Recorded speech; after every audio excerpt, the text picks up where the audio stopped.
Shalom anak-anak, hari ini kita berjumpa kembali dalam pelajaran yang ke-11 tentang sakramen Ekaristi. Anak-anak semoga tetap semangat. Tujuan pembelajaran hari ini, siswa mampu 1. Memahami makna perayaan Ekaristi dan simbol-simbolnya dalam kaitannya dengan perjamuan terakhir Yesus. Yang kedua, memahami dan mensyukuri sakramen Ekaristi yang boleh dialami dan diterima dengan perbuatan dan perkataan. Anak-anakku yang terkasih, sungguh ibu berbahagia kali ini. Ayo kita buka dengan berdoa. Dalam nama Bapa dan Putra dan Roh Kudus. Amin.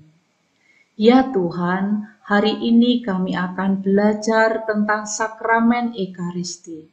Biarkan kami menyaksikan cinta-Mu yang tak terhingga dan kebaikan-Mu sampai kami boleh mewarisi rahmat yang tak terkira ini.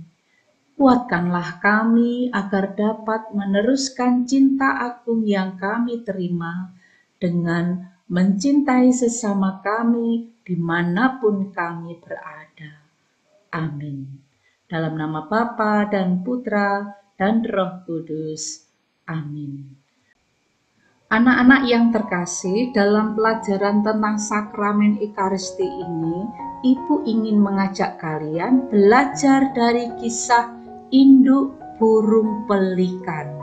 Apakah kalian pernah melihat burung ini, anak-anak? Hiduplah seekor burung pelikan di tepi danau. Ia sangat bahagia karena di tempat itu mudah mendapatkan ikan. Dan ikan itu makanan kesayangan bagi burung pelikan. Induk pelikan tinggal di dahan pohon bersama anak-anaknya yang baru menetas. Ia sangat senang melihat anak-anaknya bergembira dan itu membuat semangat hidupnya untuk terus mencari makanan bagi mereka. Terjadilah kemarau yang panjang. Si induk pelikan kesulitan mencari makanan untuk anak-anaknya. Hatinya sedih memikirkan anak-anaknya yang masih kecil, belum bisa diajak pergi ke tempat lain. Anak-anakku, induk pelikan berpikir apa yang akan dilakukan dengan semuanya itu.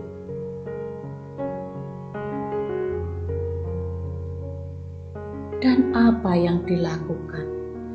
Induk pelikan lalu melukai dadanya dengan paruhnya. Saat darah menetes, ia panggil anak-anaknya untuk meminum darah induknya hingga ia mati. Sekian lama anak-anak pelikan hidup dari darah dan daging induknya sampai ia kuat terbang, kemudian mencari tempat lain untuk meneruskan hidupnya. Anak-anakku, betapa besar cinta induk pelikan kepada anak-anaknya. Mari kita dalami cerita ini. Siapakah tokoh utama dalam cerita itu? Mengapa ia rela melukai dirinya lalu mati? Apakah yang terjadi pada anak-anak induk pelikan setelah meminum darah dan makan daging induknya? Anak-anak, pengorbanan induk pelikan mengingatkan kita pada pengorbanan siapa? Siapakah dalam iman kita yang mengorbankan tubuh dan darahnya demi keselamatan manusia?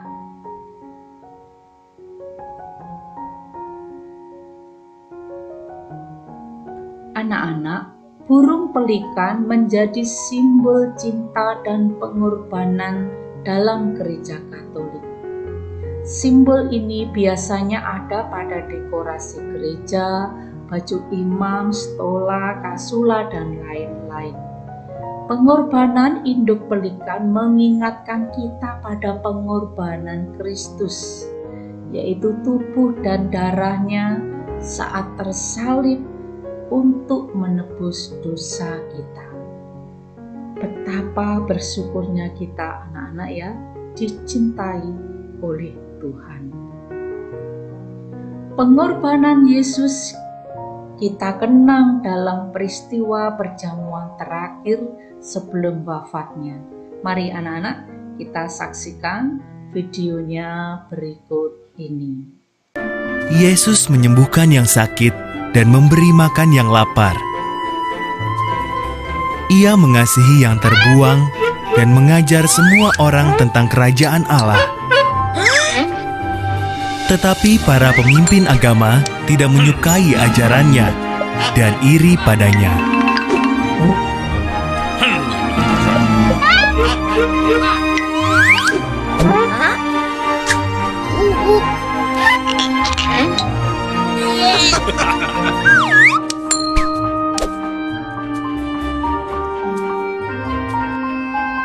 Mereka begitu membenci Yesus sehingga memutuskan untuk membunuhnya. Mereka memberi 30 keping perak kepada Yudas, salah satu murid Yesus, agar ia menyerahkan Yesus kepada mereka.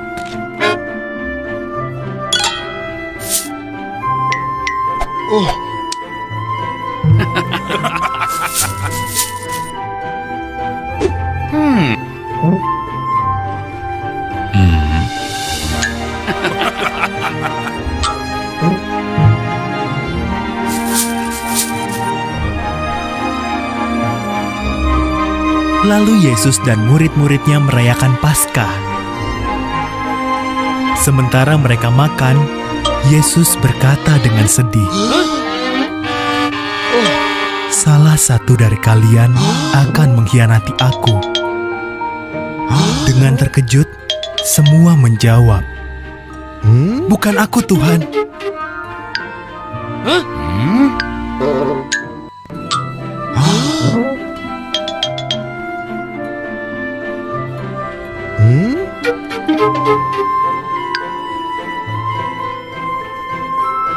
"Benar," kata Yesus. "Salah satu dari kalian di sini akan mengkhianati aku." Yudas berkata,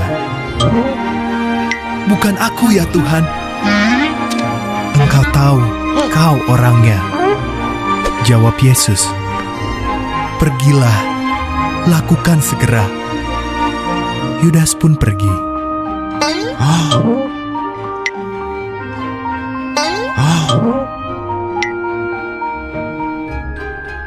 Yesus mengambil roti dan bersyukur kepada Tuhan. Ia memecahkannya, memberikannya kepada murid-muridnya, dan berkata, "Ingatlah aku setiap kali kalian makan ini. Inilah tubuhku, kuberikan kepadamu."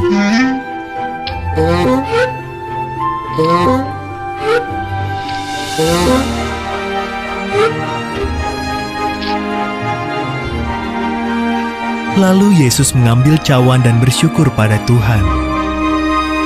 "Mari, tiap orang minum dari cawan ini," katanya. "Inilah darahku, dicurahkan agar dosa-dosa dapat diampuni."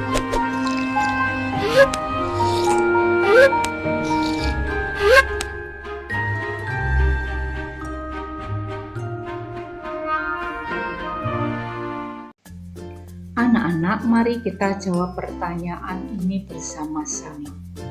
Saat perjamuan terakhir, Yesus dan para murid merayakan apa? Siapa yang dimaksud Yesus? Seseorang yang akan menyerahkan dirinya.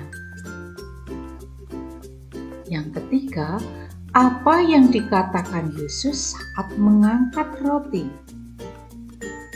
Yang keempat, apa yang dikatakan Yesus saat mengangkat cawan berisi anggur.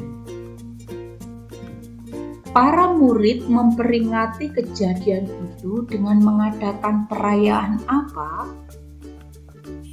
Dan apakah kamu pernah menghadiri perayaan itu? Jadi anak-anak, perjamuan terakhir merupakan peristiwa agung bagi kita mengenang Yesus yang menjelang sengsaranya, wafat, kemudian disalibkan. Mari kita masuki tentang sakramen Ekaristi dalam gereja Katolik. Ekaristi itu berasal dari kata ekaristein yang berarti ucapan syukur. Perayaan Ekaristi merupakan pusat dan puncak hidup beriman Katolik. Sakramen Ekaristi ialah perayaan syukur atas cinta Yesus yang mengorbankan tubuh dan darahnya demi keselamatan manusia. Tubuh dan darah Yesus itu dilambangkan dengan roti dan anggur. Dan anak-anak, sakramen Ekaristi itu paling tinggi kedudukannya dalam 7 sakramen gereja karena mempersatukan kita dengan Kristus sendiri.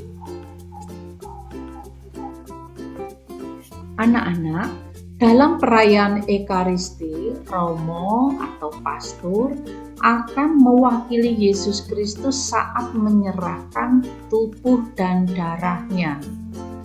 Nah, saat Ekaristi ada konsekrasi, yaitu perubahan roti menjadi tubuh Kristus dan anggur menjadi darah Kristus. Adapun susunan acara dalam perayaan Ekaristi itu, pertama pembukaan, kedua liturgi sabda, ketiga liturgi Ekaristi, terakhir penutup. Dalam liturgi Ekaristi ada komuni, yaitu pembagian hosti, yaitu roti yang sudah menjadi tubuh Kristus. Anak-anak, kata komuni itu berasal dari kata komunium, artinya persatuan. Maka saat komuni kita bersatu dengan tubuh dan darah Kristus serta semua umat yang hadir. Inilah anak-anak sekelumit beberapa hal tentang Ekaristi. Untuk lebih dalamnya kalian bisa pelajari dari buku paketnya. Ekaristi itu kesempatan mengenang perjamuan terakhir. Saat Ekaristi kita bersyukur sudah diselamatkan dan menimba rahmat kekuatan iman agar mampu ikut mewartakan kabar keselamatan atau Injil. Mari anak-anak, dalam kesempatan ini kita refleksikan sejenak. Yang pertama, apakah kamu sering mengikuti misa di gereja? Apa saja yang kamu lakukan selama mengikuti misa baik di gereja maupun live streaming di rumah? Dan untuk aksi, mohon anak-anak perhatikan. Yang pertama, duduklah dengan tenang dan hormat selama mengikuti misa. Terus yang kedua, janganlah banyak berbicara dengan orang di sebelahmu selama mengikuti misa baik di rumah maupun di gereja. Anak-anak, semoga kalian semakin mencintai Ekaristi. Dan mari kita nyanyikan doa komuni batin.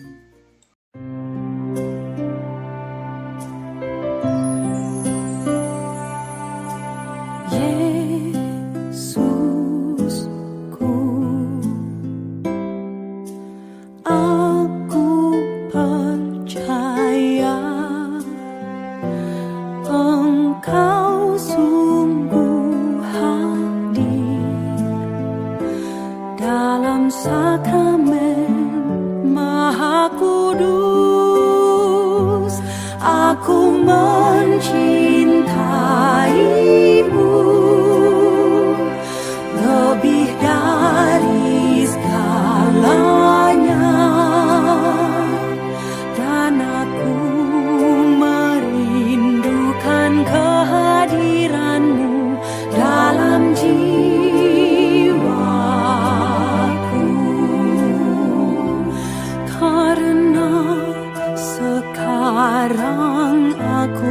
tak dapat